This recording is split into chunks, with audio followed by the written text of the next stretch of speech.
6 अगस्त 1945 Japan के Hiroshima शहर में गर्मियों का मौसम चल रहा था। नीले आसमान और सूरज की हल्की किरणों के बीच लोग अपनी दिनचर्या शुरू कर रहे थे। करीब 7 बजे जापानी सेना को अपने रडार पर दक्षिण में हलचल दिखाई देती है। कुछ देर में वो समझ जाते हैं कि एक अमेरिकी विमान हिरोशिमा शहर की तरफ बढ़ रहा है। तभी जापानी सेना तुरंत सभी रेडियो कार्यक्रम बंद करवाकर हर तरफ चेतावनी के सायरन बजाती है और हिरोशिमा के लोग प्रार्थना करने लगते हैं कि अमेरिका उनके इलाकों में हमला न करे, क्योंकि उस वक्त के सबसे शक्तिशाली बॉम्ब से भी कोई एक छोटा सा इलाका तबाह हो पाता था, जिसमें कुछ दर्जन लोगों की मौत होती थी।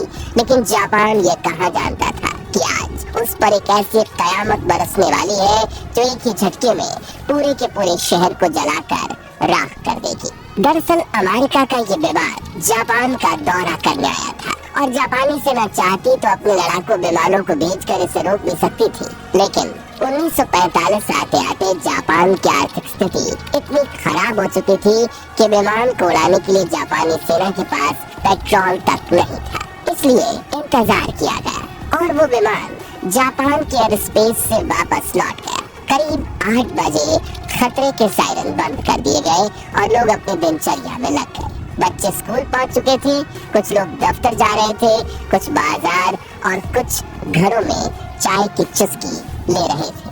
लेकिन हर जापानी की जिंदगी मुश्किल दौर से गुजर रही थी। दुकानों में अंडे, दूध, चाय और कॉफी पूरी तरह से गायब हो चुके थे। लोग भूख से मर रहे थे।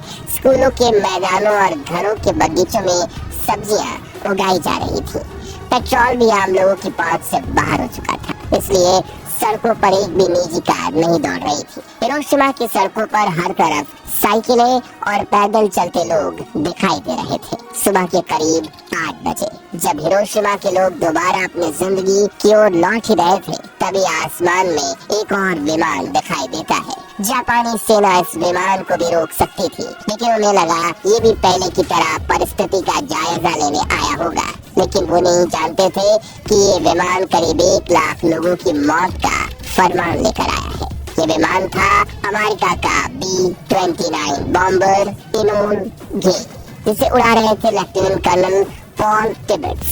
इस विमान के दाहिने विंग से 10 मीटर की दूरी पर 1 किलोमीटर पीछे दूसरा B-29 विमान ग्रेट आर्टिस्ट उड़ रहा था, जिसके पीछे एक तीसरा बमबर्षक भी था जिसे जॉर्ज मार्कराड उड़ा रहे थे। उनकी अकेली जिम्मेदारी थी तस्वीरें लेना, इतिहास के सबसे बड़े परमाणु हमले की तस्वीरें। उधर अमेरिकी विमान हिरोशिमा की तरफ बढ़ रहा था और इधर रडार देख रहे जापानी सैनिकों की धड़कन। तभी 8:15 पर लेफ्टिनेंट कर्नल पॉल टिबेट्स एक बटन दबाते हैं और दुनिया की सबसे बड़ी तबाही जमीन की ओर गिरने लगती है।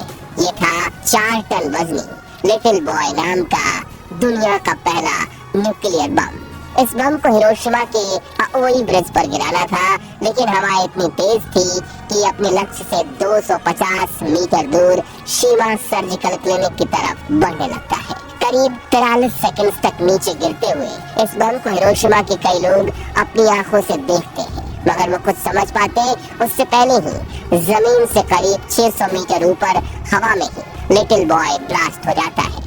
आसमान में अचानक एक तेज रोशनी फटती है और जो लोग जमीन पर थे उनकी आंखें पलक झपकने से पहले ही जल जाती है और फिर एक जोरदार धमाका। इसकी शक्ति 12,500 टन TNT के बराबर थी। जब ये फटा तो आसमान में तापमान 10 डिग्री सेंटीग्रेड तक पहुंच गया, मानो सूरज धरती पर आकर फट गया हो। धमाके के तुरंत बाद हर तरफ आग की लपटें फैल चुकी थी। शहर के बीचों बीच कंक्रीट की इमारतों को छोड़कर बाकी सब जलकर राख हो गए थे। विस्फोट का असर इतना तेज